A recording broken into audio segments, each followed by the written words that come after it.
Hello and welcome to Golden State Naturalist, a podcast for anyone who's ever wondered just how many naturalists can fit into a single podcast episode. I'm Michelle Fulner, and today is going to be very different from a typical episode because today you're going to hear from not just one guest, or two, or even three, but from, I don't know if you're ready for this. Today's episode has 10 guests. All of them are folks who attended the California Naturalist statewide conference in Tahoe City back in the beginning of October. Some as speakers and others as participants. The idea behind this episode is to give you a condensed version of some of the conference highlights. But with 25 official speakers and around 24 more informal presenters, it was impossible to include all of the great content shared that weekend in one episode. So instead of trying to talk with everyone, I made sure to chat with all of the keynote speakers, so that's José González, Rhiana Jones, and Kaufmann, and also Don Hankins, who was a speaker at the conference and someone I'd actually been wanting to have on the podcast for a long time,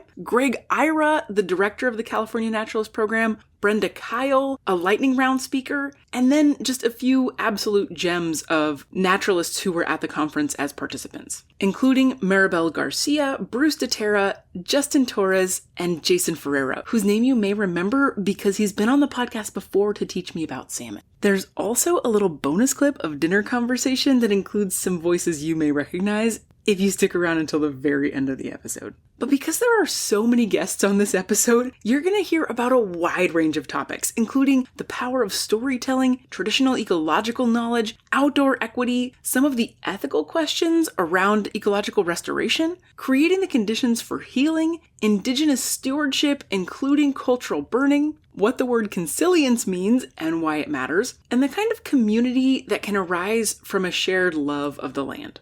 Before we dive into that, if this assortment of topics sounds interesting to you, there's a good chance we're going to get along. And there are more episodes coming up this season that you won't want to miss, like California amphibians, native plants, dark skies, nature journaling, and so much more. If those topics catch your ear, can you make sure you're following Golden State Naturalist on your favorite listening app? On some apps like Spotify, that means hitting the subscribe button, and on Apple Podcasts, it means hitting the little plus sign in the top right-hand corner of your screen. It'll look like a little check mark if you've already done this. And if you like this content so much that you want more of it, you can become a patron of the show for as little as $4 a month. That gives you access to all kinds of bonus audio and video content, as well as the ability to get your questions asked to the naturalists I interview. And it really helps me keep making the show.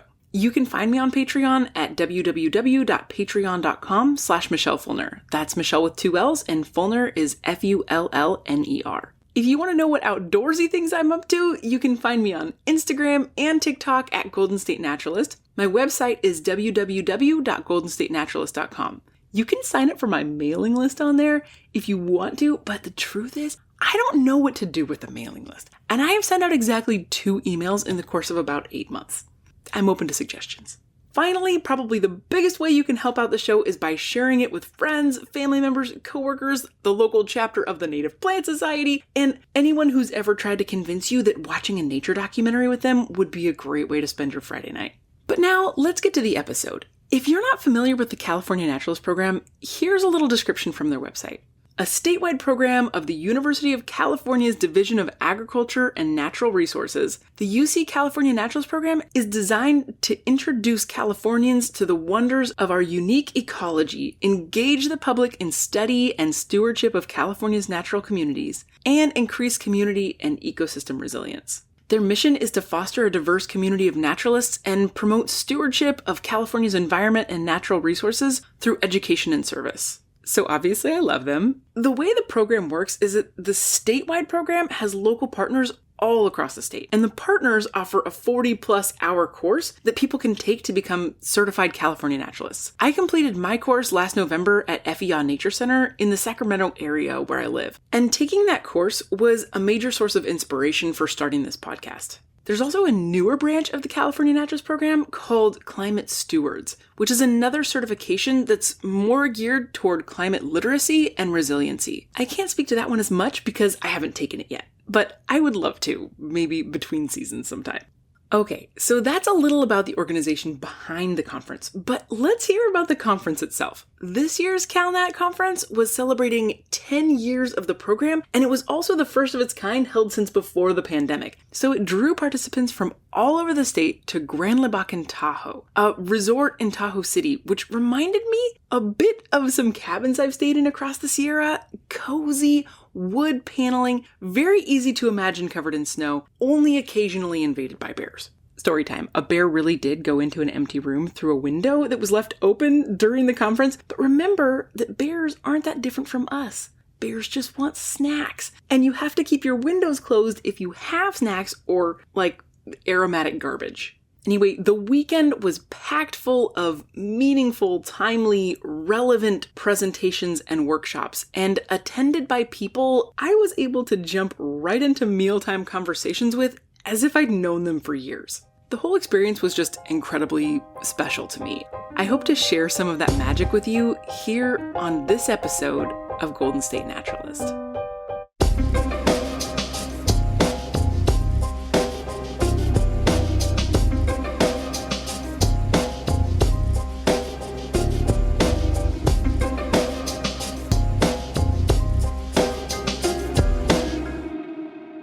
The first voice you're going to hear is actually one of the last people I had a chance to talk with at the conference, because he was in motion every single other time I saw him throughout the weekend. I caught up with Greg Ira, director of the California Naturalist program, right after the closing session. I had about 10 minutes before I had to find my field trip group for the afternoon, so I ran to find Greg, and in an act that may be considered creepy in other circles, asked him to accompany me up a hill into the woods where we could talk in relative quiet. We got our mics situated, and I asked him what he liked best about the conference. I think the highlight for me is that we had a very diverse group of speakers that came together to share their knowledge and their wisdom with us.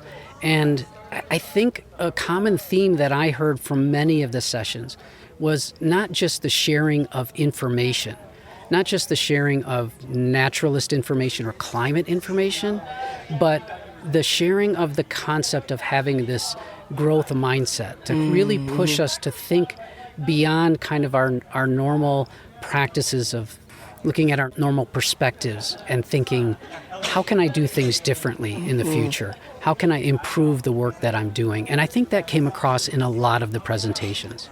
I really value this focus on each of our ability to learn, grow, and adapt. Maybe you can relate to this. Did you grow up in a time when intelligence was seen as fixed, as something we don't have the power to change no matter what we do? I think a lot of us did. But I'm seeing that idea being challenged more frequently all the time. And I think we're going to need this shift. Need the mentality that we can grow and adapt in order to be resilient going forward and to address environmental challenges we're facing today. And one of the most powerful tools we have in our adaptability toolbox is ironically something that has been part of human cultures around the world from time immemorial. And that is our ability to tell stories. Brenda Kyle, naturalist and lightning talk speaker, beautifully conveyed the importance of stories and traditional ecological knowledge in a changing world. Can you tell us a little bit about what your talk is going to be about? The title is Tech, Traditional Ecological Knowledge in the Oral Tradition. So it's basically storytelling. It's storytelling and how stories convey observations, how they convey not just a story, but actual scientific principles.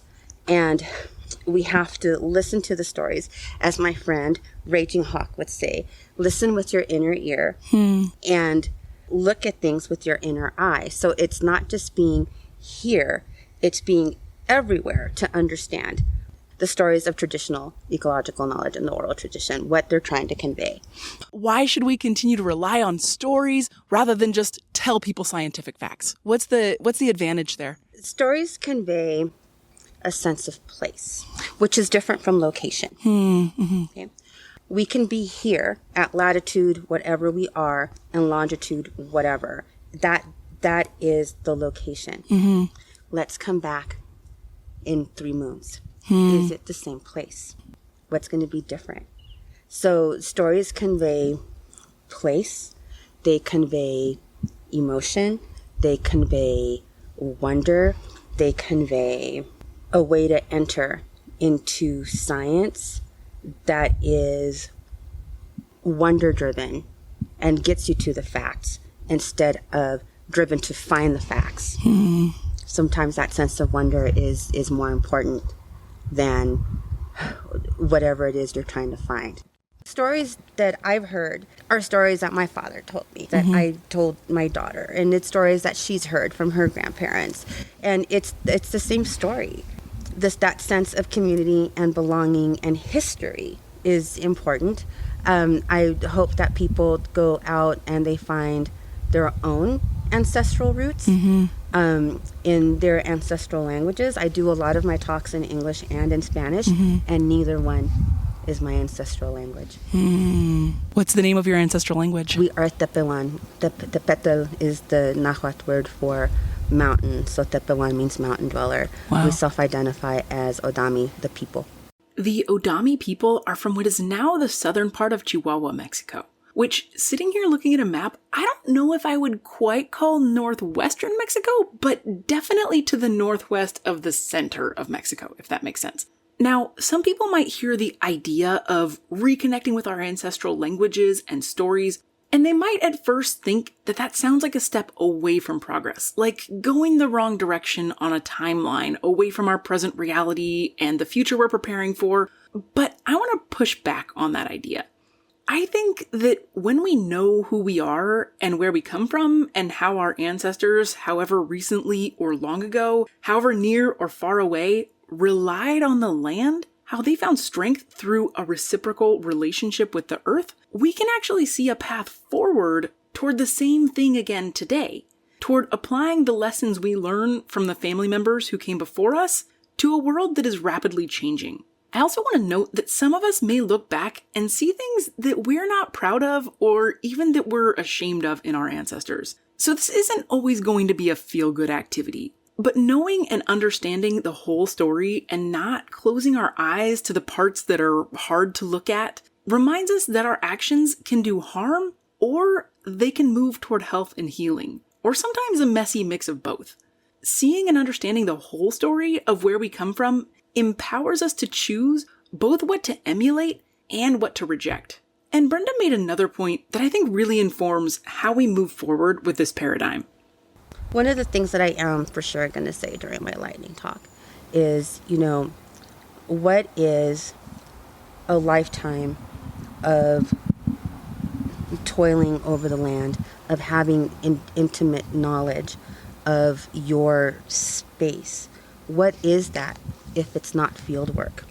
What else would you call it? That's beautiful. I love that.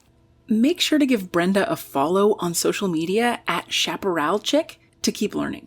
The next person I talked with does fieldwork in all of the ways that Brenda described. Don Hankins is a professor in the Geography and Planning department at Chico State, where I think he has the actual coolest professor title I've ever heard, pyrogeographer. Don is also Plains Miwok, and he draws on both traditional ecological knowledge and stewardship principles and his university training to care for and make observations about a variety of ecosystems and their interactions with fire. I'm probably way oversimplifying what he does, so I'm going to put some links in the show notes so you can look up some of his published work to learn more. I caught Don shortly after he finished his talk, and I asked him if he could tell me a bit about it for the podcast. The theme of the talk was about Indigenous stewardship and thinking about not only the history of Indigenous stewardship in the Sierra Nevada, but also the application and applicability of Indigenous fire to our landscapes today. When we all go home and it's a few years have passed, what are you hoping that people will still remember? What's like a key takeaway or two that you want to stick with people? Right. Well, I think one is that fire is part of our landscape. So we have to learn to live with fire, and Indigenous peoples have lived with fire since time immemorial. So if we think about that life with fire, in 4 or 5 years, hopefully we'll be seeing the scaling of that fire as it comes back to the landscape, and we'll think back to saying, oh, I remember learning about that and hearing about it, and now maybe even I'm part of that, right? So almost providing that background information in the context for people to be able to engage in the future. Absolutely. And what do you think that engagement looks like? Like, how can people be helpful for the work that you're doing? Right. Well, there's a lot of ways that people can be helpful in that. Indigenous fire and supporting indigenous fire, and it's not just indigenous fire. It's, prescribed fire. It's prescribed fire with cultural leadership. It's culturally informed prescribed burning, and then flat out cultural burning. There's lots of different ways to plug in with it. So supporting policy initiatives, supporting people in trying to bring fire back to communities, to help with planning of those events, to help with the implementation of those events. So I think the real take home is just trying to get people to think about how to engage and be supporters through being a citizen of the places that they live, and in engaging and supporting like traditional knowledge of those places, supporting the practitioners who are trying to do that work, be it if they're cultural burners or not. Mm-hmm. If I'm correctly interpreting what Dawn is saying about being a citizen of the place you live, I think that means that you should take living somewhere seriously. Care for it as if your life depends on it, and the lives of future generations depend on it. Because ultimately, our lives and the lives of plants and animals around us do depend on it, even if that's not always immediately visible to us. And Indigenous people have understood all of this for a long time, so it's also great if you can support their efforts whenever possible. Yeah, and how would you describe the difference for somebody who doesn't know between cultural burning and prescribed burning? Yeah. So cultural burning is really rooted in the traditions of burning and the traditional connections to, I hate the word resources, but for a better word, or lack of a better word, I'll just say resources. So, like where we're recording at right now, I look and I see, blue wild rye, I see some dogbane and, other native plants, and those native plants have cultural uses. Mm-hmm. So if I'm burning to enhance the ryegrass, I'm thinking of, okay, well, how and why do I want to burn it? What time of year? How does it link to the phenology to get the desired result I want? So if I'm wanting the grass seeds for making cereal grain out of, I'm going to burn at a certain time of year to get that outcome. Prescribed burning may not be thinking about that. Prescribed burning may just be focused on fuel reduction. It may be thinking about habitat enhancement. Cultural burning will always get the outcomes of what a prescribed burn will get, but prescribed burns will not always get the outcomes that a cultural burn would get. Mm-hmm. So, when I'm doing cultural burns, usually I'm trying to hit a couple of different objectives. One obviously is going to be resource-based if I'm thinking about the native plants that I want as food plants, but also there's the more holistic view of like beyond the plants that I would come in and gather is also thinking of the plants that the animals and other relations would need for feeding on or to provide shelter or whatever it is that they need. When you're thinking about implementing those cultural burns, what are some of the factors that you have to consider, when you're putting fire on the landscape? Mm-hmm. Yeah, there's a lot of different factors that come into play around placing fire back in the landscape and then even just maintaining fire within the landscape. Mm-hmm. So, if I'm thinking about an initial burn in a place, I'm trying to think, well, where will fire naturally move through the landscape? Where will it naturally extinguish itself within the landscape? Mm-hmm. And what maybe do I have to pay a little bit tighter attention to because it's the first time I'm putting fire back into a place? One of the things I've learned in making other episodes of this podcast, like the fire ecology episode and the giant sequoia episode, is that policies of fire suppression kept fire off of the land for a really long time in California, which built up fuels available to burn, and that, combined with climate change and drought, contributes to these mega fires that we're having today. So when Dawn thinks about putting fire on a landscape that hasn't had fire for a long time, those might be some of the things he's talking about having to consider. So in some situations, particularly in like a conifer forest, we may be burning in a place where the whole understory of the forest is really conifer litter, right? Mm-hmm. We're dealing with pine cones, we're dealing with leaf litter, and there's not really a whole lot else there.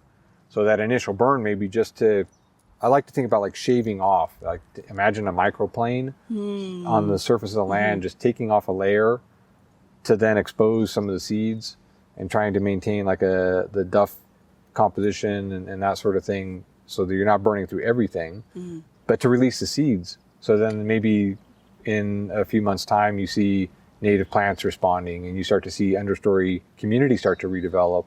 And then the next time you're burning, maybe in that same space, like your fire is behaving a little bit different because the fuels aren't able to carry across that whole place again. Or maybe certain plants are now limiting the spread of fire. And I've seen that even in grassland systems where, we start out with like yellow star thistle dominating, and then we end up with native species emerging in different clusters of native species, each have their own time for when they're going to be most receptive to fire. So you end up creating, depending on the conditions, like where fire is naturally going to move. Of course, that's all based on the conditions of like the phenology of those plants, their cycles of when they're actively growing, when they're uptaking water, when they're setting seed, when they're going dormant.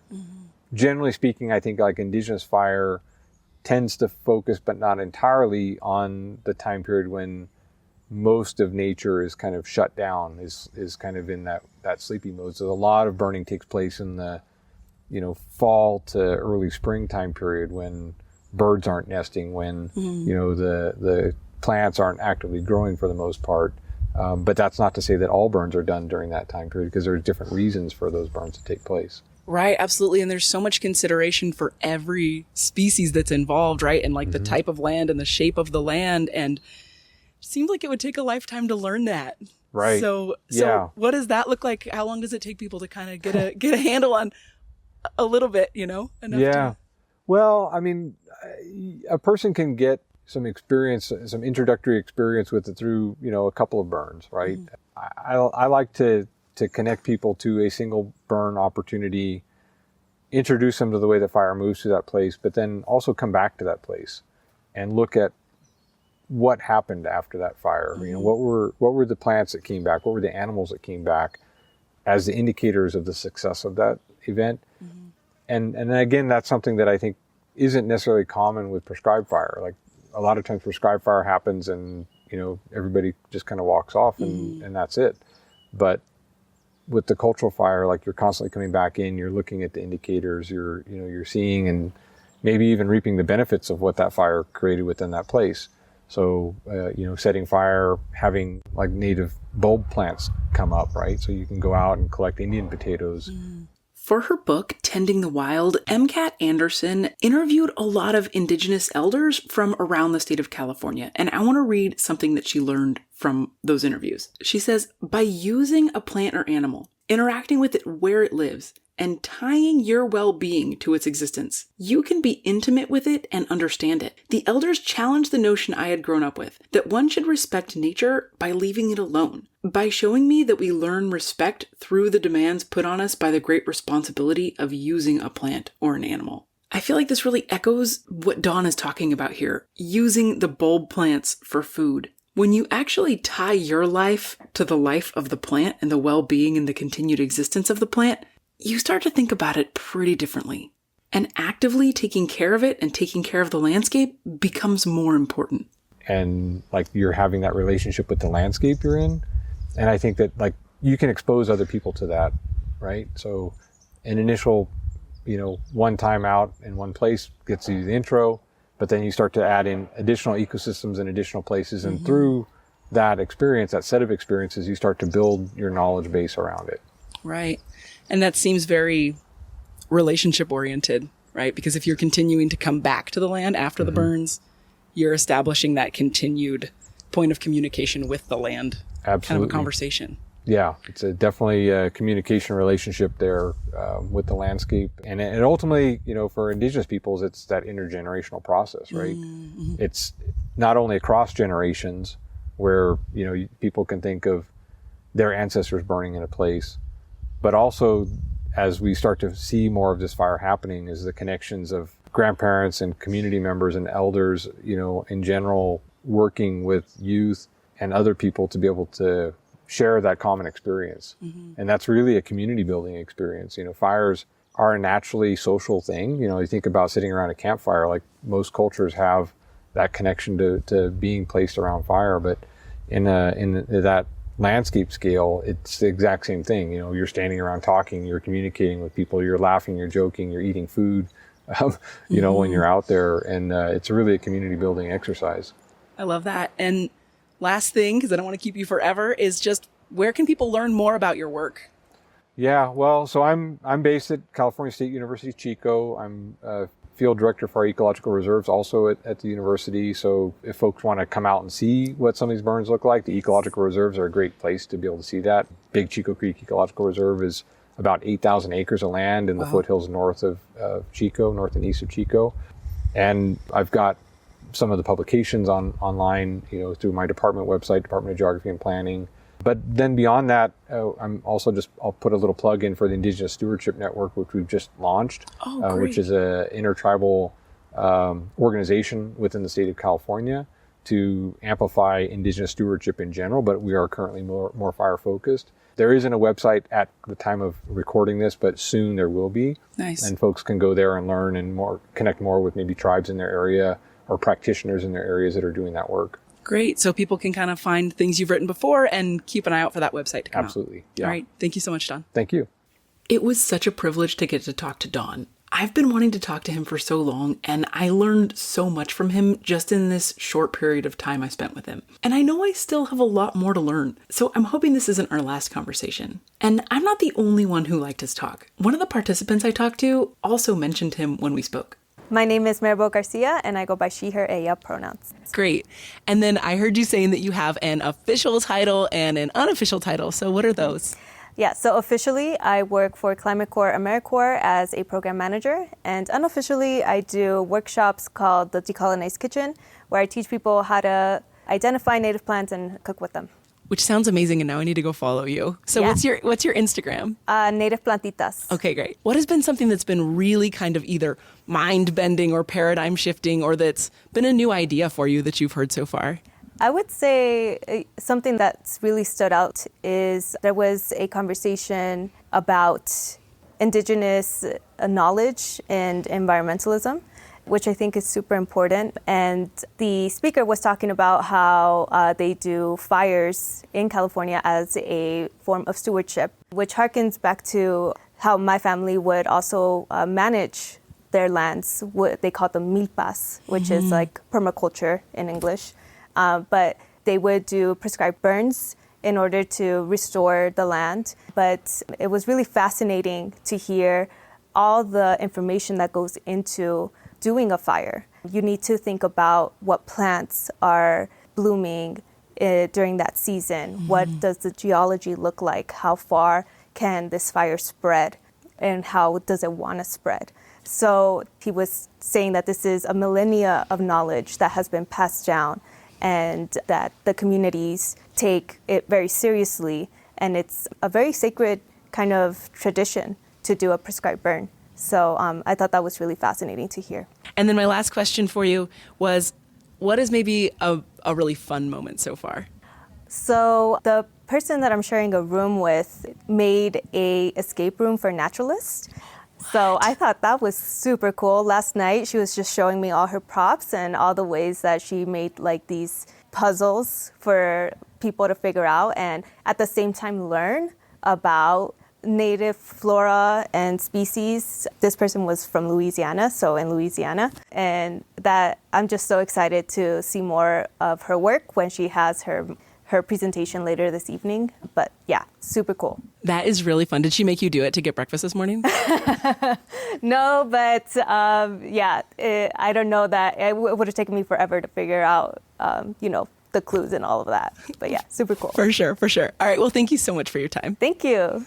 Make sure to check out Maribel's work with the Decolonized Kitchen at Native Plantitas on Instagram, and see if you can hit up a workshop if you live in or around Oakland. And if you're anything like me, you got super interested when she started talking about milpas. I went down a bit of a rabbit hole reading up on this whole fascinating sustainable agriculture system, and I'll share a link from the Mesoamerican Research Center at UCSB in the show notes in case you want to learn more too. Next, we're going to hear from a few more participants and the conference's keynote speakers. So stick around and we'll be right back after a quick break. Now let's hear from some more naturalists. The first guest you're going to hear from in the second half was Saturday night's big speaker, José González, who is the founder of Latino Outdoors and co-founder of the Outdoors Oath, not to mention an educator with experience all the way from K-12 to the university level. He's an artist, a poet, and an advocate for outdoor equity, and he took the time at the end of a long day to talk with me about his presentation. So the topic and title is around the theme of healing severed connections. And by healing, I mean, what is that work? How does it happen? How does it not happen? Because we use it, and know that healing can be a messy process. And yet it's a needed process, because without it, we can continue to be and move in the world and be in relationship with each other and the land, perpetuating inequities and trauma. And so it's looking at how the work that all of us do in nature access, and programming to connect communities to the outdoors, and naturalist training, all of those can be a component of this process of healing. And so that you can see yourself as a nature, as an outdoor educator, but you're also this network weaver that heals. And this is not me to say like you should have the training in this as the same way as an emergency doctor, but rather more how are we in our respective and collective roles aligned to provide more of that healing, and at least be attentive to not perpetuate some of that separation and inequities that historically and systemically has been there for a lot of communities. Right. And I think that the thing that really stood out to me, of course, I'm going to mess up the wording, but it was trauma-informed and healing-centered. Thank you. Yeah. I think that that's something that, as an educator, myself as a K-12 educator, going through and learning all this trauma-informed stuff, right? Like, it's super important, but we don't always gear ourselves and orient toward healing. So that's fantastic. Yeah, I agree. And it's, again, with all respect to physical physicians, I think about, unless I think you're injecting regenerative stem cells into a wound, what you're really trying to do is treat the wound, close the wound, provide the space for your body to do the healing that it can and it does. If you don't do that, then what you're doing is keeping the wound going. And no matter how amazing your body is, it's not going to heal as quickly. So trauma-informed is able to acknowledge this happens, this can happen, this is how it happened. This is how we treat it. And then healing would be what are the conditions that we're setting in space to support that? Because just because you've sewn the wound doesn't automatically mean it heals if then what you're doing through behaviors, actions, a bunch of other things, you're kind of keeping that going or leaving yourself vulnerable to create more. Or you're getting cut somewhere else at the same time, right? Exactly. Right. And we bleed on others. Yes, exactly. Yeah. And so there were so many great takeaways tonight. But in let's say a few years, in 5 years, what do you hope that the people who heard you speak tonight will still remember and still hold? I think about this idea of being a future ancestor. And so how am I being of service to this work? And so for me, it's less about remembering my name, right? Or about getting a plaque somewhere.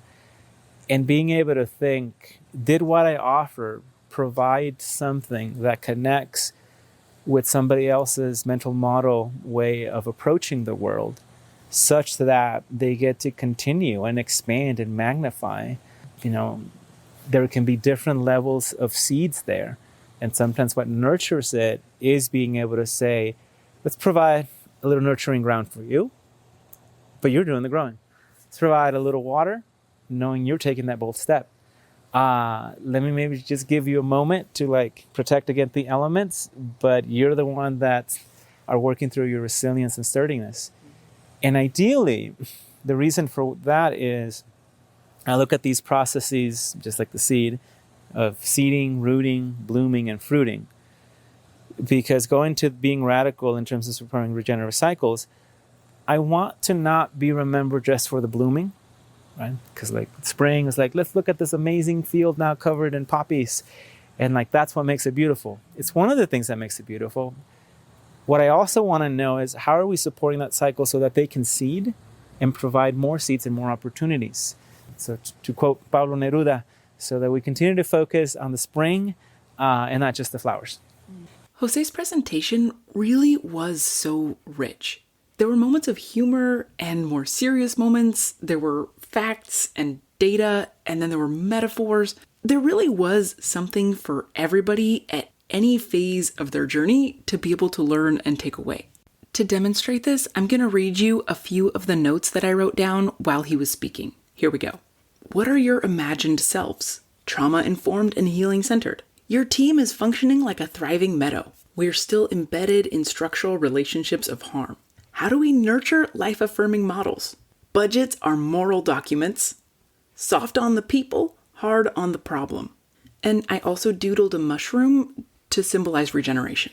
And I think the last thing I just want to make sure to include is where can people find you? Where can people find your work and learn more about what you're doing?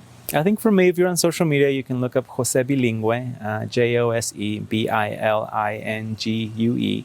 And some of that work is public, listed there. That's probably the easiest way. And welcome opportunities to connect, knowing that it's also a process. And I like to be in community, knowing we're all, of course, constrained in different ways. But I really like to honor that intention. Right. Thank you so much.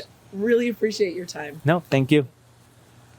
After I got done talking with José, I went back to the dining area. I grabbed a plate, I sat down with a few of my buddies, we chatted for a while, and then I pulled one of them away to talk about his perspective on the conference so far. And you may recognize his voice if you've been listening to the podcast for a little while. Oh, hey! You might remember Jason Fareira from the salmon episodes. Hey, how you doing? So good to see you again. Nice to see you. Yeah, we've chatted, but we haven't seen each other in person since then. No, it's been quite a few months. It was It's about January a year. 1st. Oh. It was New Year's Day. That's I remember right. that was the first day of steelhead season. That's right. Yep. It's been too long. It's been way too long. Yeah, so this has been so fantastic. But I wanted to ask you, going to the conference, getting to see so many cool people talking, what's something that was maybe like shifted your mindset, paradigm shifting or mind bending or something surprising or new for you today?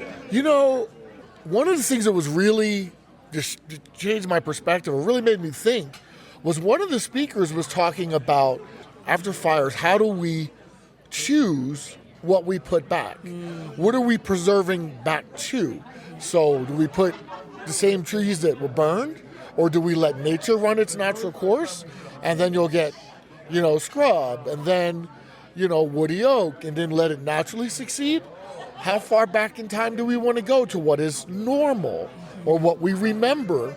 So that was really thought-provoking for me. That got philosophical. Really that fast. Was very interesting. Really fast, yeah. And also, if you just leave it alone, it might be some invasive plant, right? Right. Yeah, absolutely. No, that was cool. Yeah. I really like talking about that. Okay, so that was the most paradigm shifting. Yes. What was maybe a really fun moment? So, besides seeing you? Okay, then we're cutting the tape there. All right.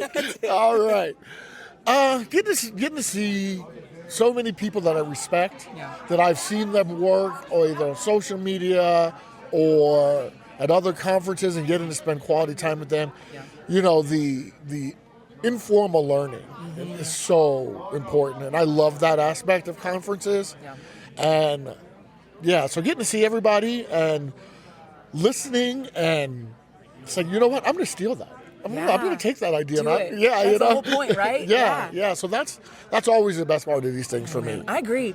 I honestly didn't anticipate how fun that was going to be. That has been such a highlight for me. Yes. Yeah.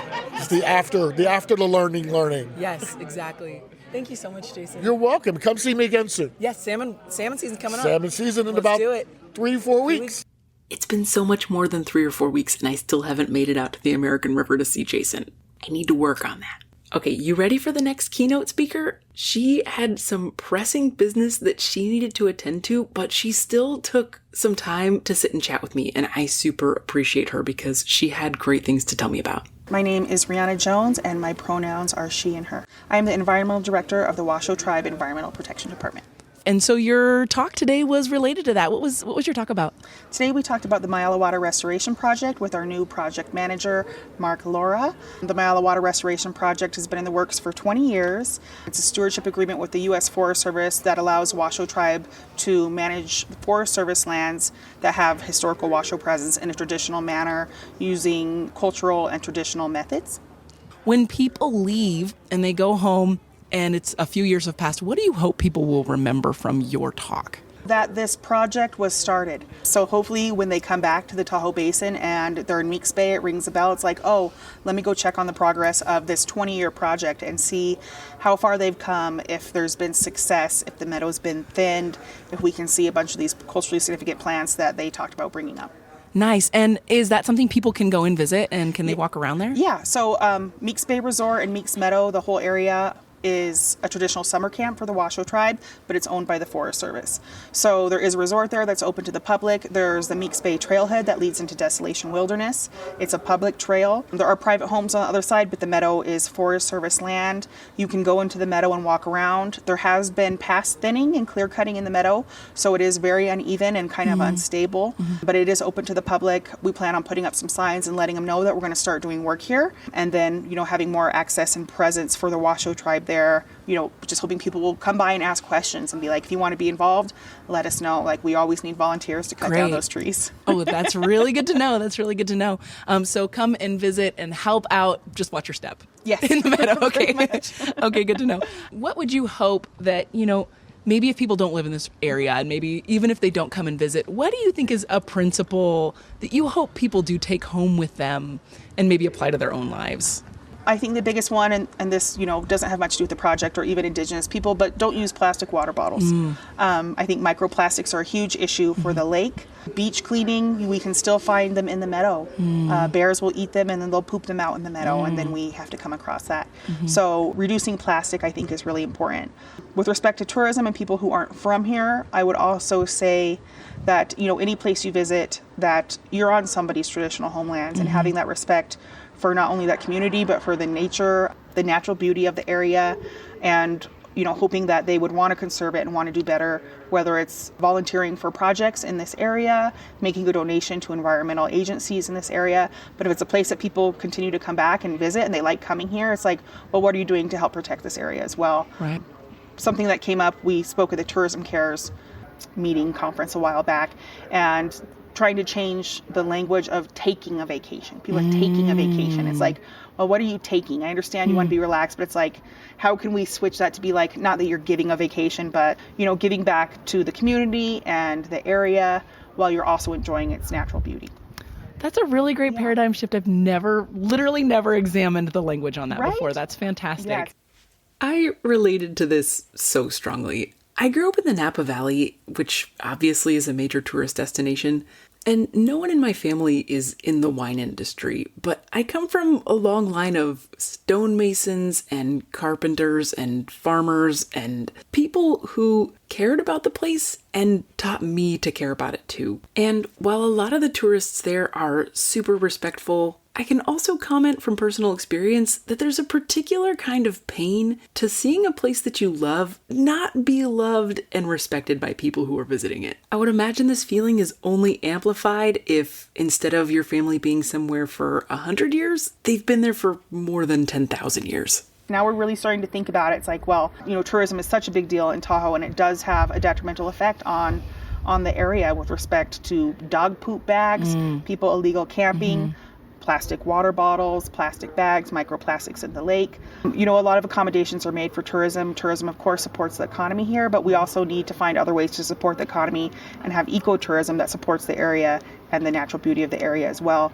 So I think maybe, I don't know if it's 13 or 17 species of non-native fish are stocked for recreation fishing, but they outcompete the Lahontan cutthroat trout, which is a native species and a cultural species to the Washoe tribe, and something we're making, big efforts on to bring back.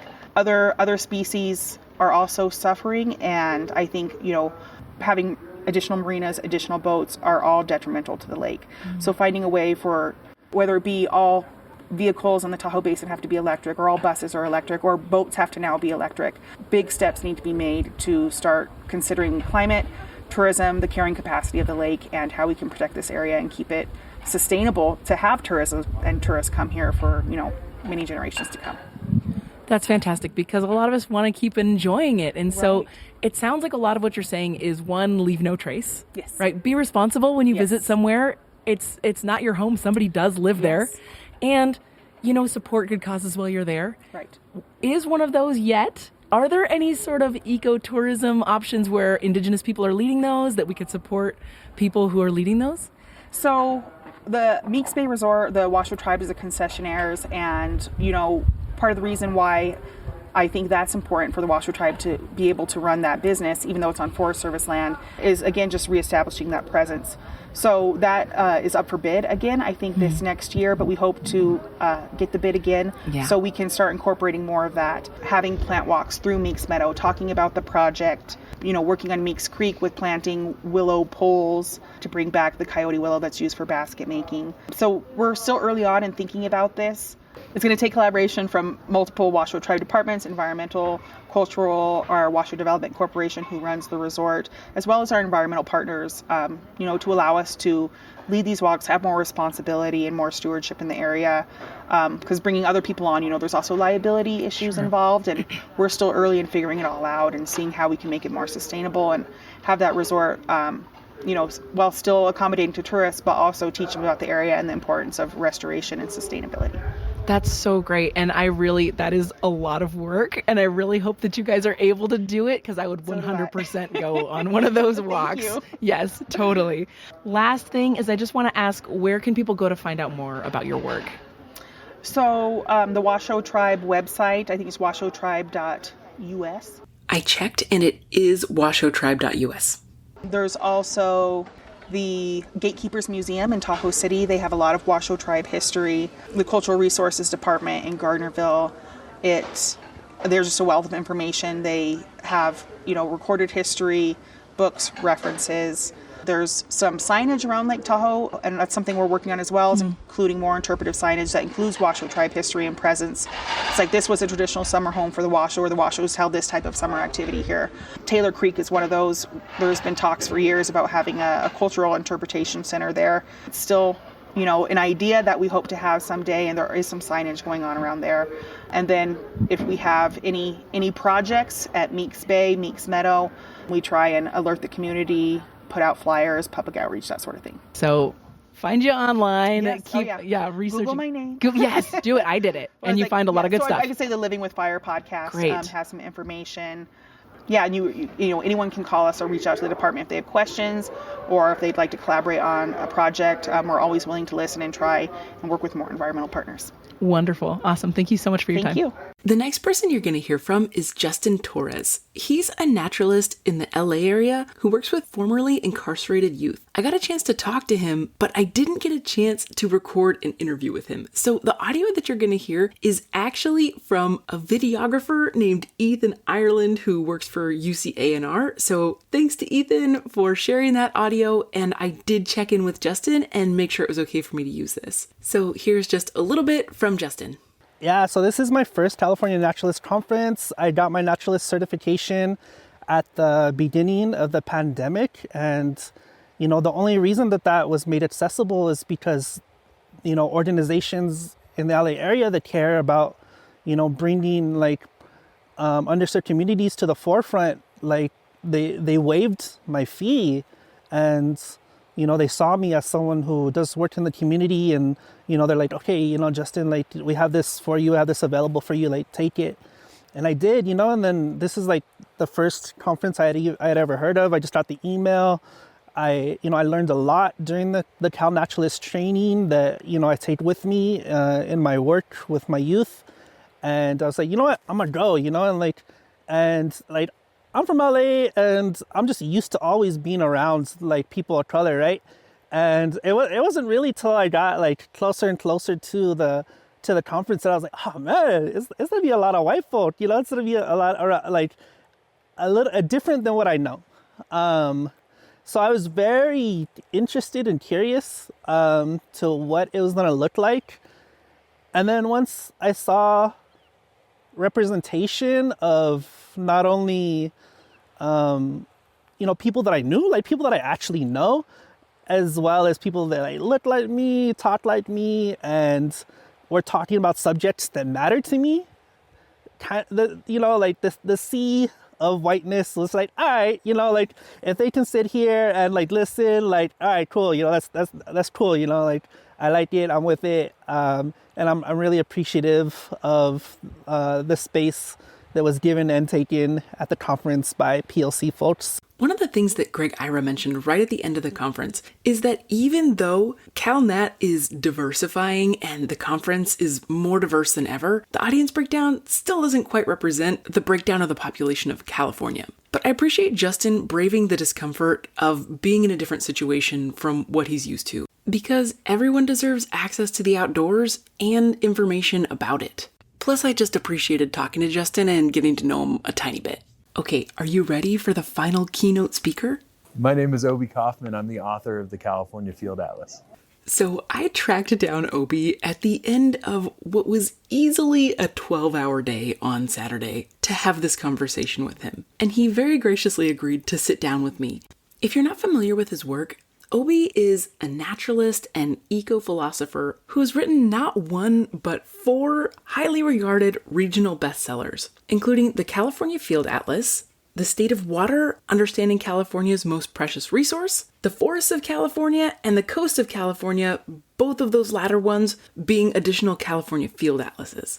The Field Atlas is a genre that Obi invented, and these books are gorgeous. They're composed of a mixture of ingenious watercolor maps that portray things like the distribution of vernal pools across the state, climate types, mountain ranges, and so much more, right alongside illustrations of various species found around California, poetic descriptions and observations about the natural world, and scientific facts and descriptions. And also, now that I've met Obi, I read all of this in his voice in my head. It's like my own little audiobook read by the author. But the thing he's about to say is probably the thing I relate to most out of all of it. I have spent my whole life as a Californian learning, I hope, how to be more from this place. To listen and acknowledge patterns in nature. And by nature, I mean nature with a big N, not nature with a little n, okay? Nature, I don't believe, is something that you go to, something that is commodified, something that's put behind the fence of a national monument, say, right?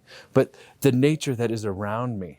There are a lot of really interesting concepts going on right here, but the one that I want to point out is the idea of being from somewhere. Usually we think of this in the sense of you either are or are not from a place. It's a simple yes and no.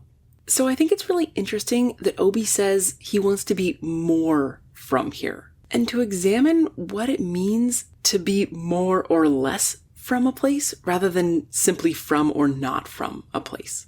And I kind of wonder if in this paradigm, being more from a place is about that intimacy and the relationship with the land, like Don Hankins was talking about earlier. Deeply knowing and caring for the place where you live as if it's both a loved one and a lifeline. Because of course, that's exactly what it is. Well, I've been touring these books for a long time. Up and down the state, right? From Crescent City to San Diego, over to Fresno, Joshua Tree, Truckee, wherever you want to go. And I've really found 2 things. One is that there's not a single person in California who wants a degraded environment. Okay? Mm-hmm. And 2, the subtitle of my second book was The State of Water, Understanding California's Most Precious Resource, as if water, the thing, is our most precious resource. It's not. Our most precious resource is the ability to trust each other with a story. Trust each other at all. There's just so much polarization, divisive rhetoric that is absolutely driven by corporate agendas, if you will. Okay, so busting through that, listening, doing very naturally the thing that humans do is just like by looking at into each other's eyes, speaking each other's truth to power, truth to whoever. I'll talk truth to whoever wants to listen, not just power. But that we can't help but form community. Right. And here at the California Naturalist Conference, the 10th annual, I had gleaned the community before, right, working with Adina Marinlander. Side note, Adina Marylander is the founding director of the California Naturalist program, and she still helps out with the Climate Stewards program. Working with Gregory Ira, working with so many here, I find that, wow, this is really a moment of networking that feels consilient in character. And what I mean by that is that this is where different disciplines come together under the same roof.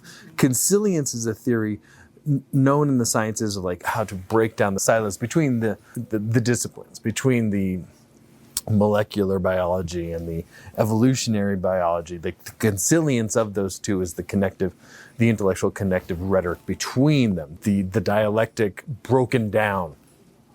And that is happening here, and I feel at home because of it. Especially me bringing this X factor in, this other great school of human learning, namely the humanities, the visual arts, right? This thing that is aesthetic in nature, which is a problematic philosophy for the natural scientists have yet to touch it. We're getting there because scientists are people too. And they have human feelings. They understand what meaning is. And yet, the scientific method is so successful because it is so stringent.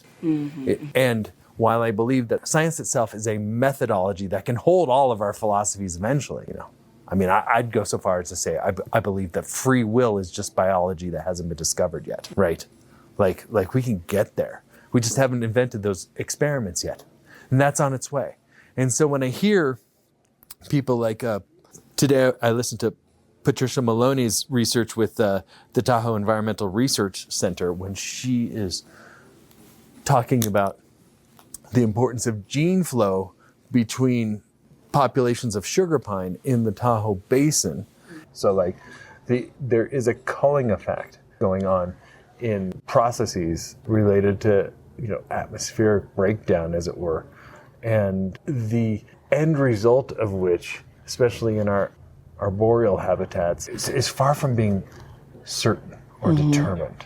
Right? We're going to figure this out, and that sparked ideas in me as a student of evolutionary biology, where I wonder about patterns inside the deep past. Beginning about 1,000 years, and even going to the beginning of the Holocene, we had epochs of extreme drought. That would last for centuries. Sorry about the background noise in this segment, but I gotta say, who am I to stop people from having a good time? It's great. And that leads to the scientist David Ackerley, who followed up Maloney's presentation with some really interesting data. Tree pollen collected in strata from the bottom of Clear Lake about how conifer habitat transitioned to oak woodland at the beginning of the Holocene. And his question was ethical in nature, and that was surprising to me.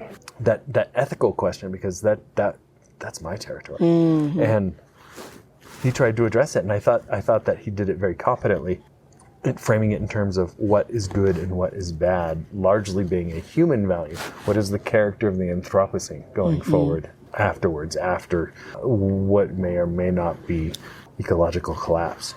So we began that conversation, and that was fantastic. Then, of course, we went into Hankins? Don Hankins, yeah. Don Hankins, that's right, yes. Yeah. And the Indigenous Stewardship Network of putting good fire back into the landscape, which is a conversation that will be infinitely more relevant as time goes on. And the presentations just kept rolling out from there. Right? So I learned a tremendous amount today just from the engaging community. And I guess that's the bottom line. The bottom line is like the miracle that is this conversation to be had. And there is something in the power of our continued conversation. Keeping the talk going is in itself intrinsically an act of conservation, which is a fascinating perspective. And because it gets to the heart of what it is to be from California, what we have this miracle to steward, that these systems have yet to collapse.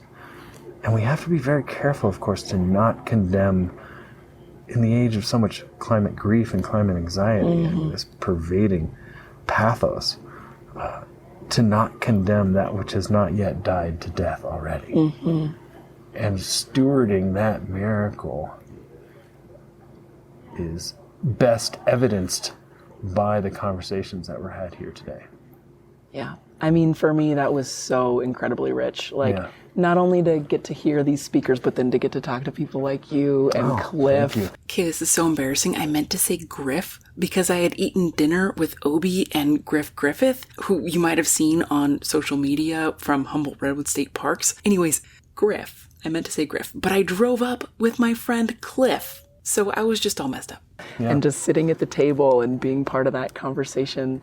Thank you, Michelle. Yeah, absolutely. It was very cool. And I think what that reminds me of is this idea of what love is, right? And we talk about climate grief. Well, grief is just love, right? And I think that by having those sustained conversations that you're talking about, we're loving this place. And whether or not that love can avoid this climate disaster, it still matters, at least in my human subjective construct. That's beautiful, Michelle. That's beautiful. You know, I mean, I was going to start my opening, my talk tomorrow at the closing ceremony with the idea of love. So it's funny that you bring it up now. The first line to my first book in the California Field Atlas is that this is a love story. And there's a unifying factor here of love, that very unproblematic concept that is very difficult to define, and we have yet to even attempt to do it scientifically, to define what love is. Right. I mean, we're giving it our best stab with words is like life. What is life? Okay, so biological life, we kind of have a working definition. Right. There is more unknown than there is known. What we don't know dwarfs what we do. Yeah, absolutely. Yeah. Well, thank you so much for sitting here and chatting about it with me. Thank you. Right, I appreciate it. Super fun. Right on. Okay, so I realized this wasn't nearly enough Obi Kaufmann, so I want you to know that you can hear more from him by checking out his podcast, which I have been listening to religiously. I'm going to read you the description because it captures the essence of the show so well. Place and Purpose is a new video podcast hosted by Greg Saris and Obi Kaufmann, two esteemed chroniclers of California's ancient wonders. In this podcast, they explore the deepest questions of hope, culture, beauty, justice, time, and ecology. Recorded and broadcast live once per month, themes of the series revolve around the passing seasons and reflect on whether or not so many patterns of the past are unraveling in the wake of a fast approaching future. You're invited to join the discussion with Greg and Obi as they engage in confronting the greatest challenges and opportunities of our day from the premise that the remedy to these conundrums exists inside the wisdom of the ancestors, that our collective recovery is written across the land and lives inside the stories that are still to be told. I love this podcast for so many reasons, but mostly because I always feel like my perspective has expanded after listening to it, and that I've just gotten to hang out with the absolute exact kind of people that I want to hang out with all the time. Also, side note, I love that the themes of Place and Purpose just exactly match the themes of this episode. So if you've enjoyed this episode, definitely don't miss it. You can either watch the show on YouTube or listen wherever you find your podcasts. Okay, there's just one more person I want you to hear from today. He's someone I met on Sunday on the post-conference field trip I attended, which was a hike with Obi Kaufmann in Martis Valley, just north of Lake Tahoe. Hi, I'm Bruce DeTerra. And what drew you to this conference? Well, I'm a brand new Cal naturalist, so I got notified about this and I thought how exciting it is to do that. And I'd also just recently read Obi Kaufmann's new book, The Coast of California, and I had the good fortune of being in Jenner for a weekend getaway where I read it. So it really resonated. And then I saw that Obi's leading a hike and he was giving a talk. And I thought, I've got to go to the conference. And it was so good, and right? It was so awesome. It was unbelievable, the presentations that we had. They were astounding across so many important topics that resonate with everything in our lives, really. Absolutely. Yeah. What was something, I know it's impossible to choose, but maybe just one thing that was thought-provoking or paradigm-shifting for you from the conference? I'm not quite sure it's paradigm-shifting for me, but it really brought home something I've known for a long time, but in a real tangible way, in a real emotional way. is basically the plight of the First Peoples, the Native Americans, and the people's lands that we all live on. Mm-hmm. You know, I also, when we've done some of our conferences and things, do land acknowledgement, mm-hmm. and it's like this really brought home in the just ongoing scale of the trauma that's been caused, and it's hard to even fathom how do you right mm-hmm. such a wrong. Right. So I mean that it didn't shift the paradigm because I always knew it was horrible. Right. And as I'm 65 now, so I've learned more, and it makes me angry at the schooling I had. Right. That I didn't know these things when I was younger, mm-hmm. and to discover it now, it's just like, oh my God, all these places that I've been to, and that these parks and names, and then discovering these people of the places that were named after were just horrid individuals. Yeah. In that. So, I mean, that's not the kind of paradigm shift I would want, but it's necessary, and I think it has to happen throughout our communities. Yeah. And then we collectively need to find a way to take responsibility and make that right. Right. And change the future. And that was one of the things that was talked about a lot, rights and responsibilities. Yes. What Bruce said here is reflective of much of the conference in general, in that speakers didn't shy away from difficult truths, but they also offered ways to think about action-oriented healing, justice, and reconciliation, and how we can accomplish those ends by doing right by both people and land. Last question for you. What was something fun? Oh, the whole the presentations that we had, and they were back-to-back, lots and lots and lots of... It was packed in. It was so packed in. So packed in, so informative. In hearing all the talks and how we're all part of the earth, we have responsibility. Yeah. It's just wonderful. It's just like really affirming. Yeah, I agree. I felt the same way. So it's pretty awesome. I'm really glad. I've gone to hundreds of conferences over my career and other things. Mm-hmm. Nothing as good as this, and what an incredible group of people. It really was. It was astounding. Thank you, Bruce. Thank you so much. You're welcome. I feel very fortunate to have been able to attend a conference that expanded my thinking so much and connected me with such a beautiful community that I hope to be part of for years to come. I want to say thank you to everyone from the CalNat team for making this event happen, including Greg Ira and Elliot Frutal, both of whom have also just been extremely supportive of this podcast since the beginning, and Sarah Mae Nelson, Pamela Burns, and Karen Utsumi. Thank you to everyone who listened to me talk about my podcast at the community's practice session, to my friend Tammy for helping me set up my table, and to everyone who gave me ideas for future episodes. Thank you to all of the speakers who presented at the conference. Even if I didn't have a chance to talk with you, I learned so much from you and appreciate your expertise. And of course, thank you to everyone who trusted me with your voice and your message on this episode. I had almost 3 times the amount of audio I could use in one episode, so I had to trim a lot of things way down, and I hope that I've still managed to capture some essential part of your message despite the trim. If I got something wrong, I hope you'll do me the honor of letting me know so that I can fix it. One quick announcement is that Greg says potential partners, so like community organizations engaged in education or service type programs, should reach out if they want to offer a CalNat or Climate Stewards course. And anybody who's looking to become a certified California naturalist, this is a really good time to start looking for a course because a lot of them start after the new year. Something interesting from my week is that my husband and I finally had to replace our very sketchy old car from 2005 that was deemed unsafe to drive long distances by our mechanic, which meant that we spent a lot of hours inside a car dealership, and it turns out there are not many places I enjoy less than a car dealership. On the plus side, we can now go a lot of places with significantly less mortal terror. Okay, don't forget to stick around until after the song, which is called I Don't Know by Grapes, by the way, and the Creative Commons license for that is in the show notes. I'll see you on the next episode of Golden State Naturalist.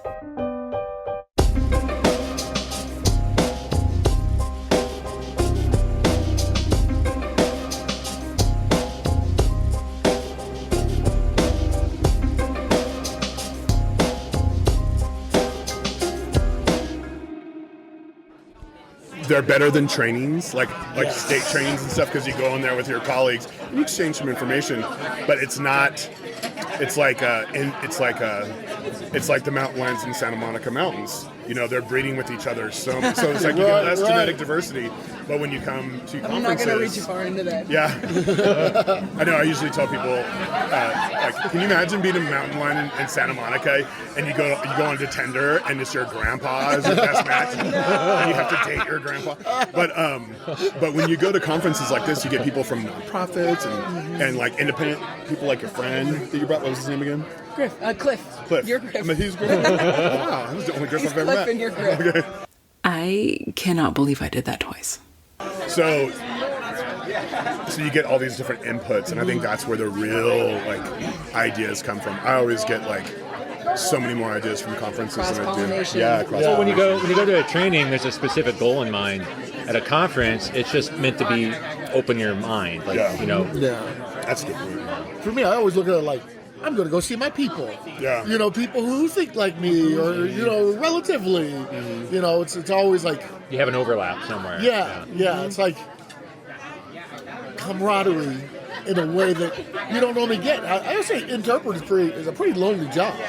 I mean, you're out there by yourself, you know, with strangers, but you never really get to go back and be like, you know what, you know, until you come here and you say, oh my gosh, you have that opportunity to vent, to gain new information. So, yeah, being with my peeps is the best part of the conferences. I will go to a conference in a second. Yeah. I mean, great dinner conversation, great lunch conversation, great breakfast conversation. Yeah. Like, that's been one of the highlights for me. Just like, it's been fantastic. Yeah, totally. And whether I'm a fly on the wall or actually contributing something, like either way, I don't even care. Like, it's just great. Yeah.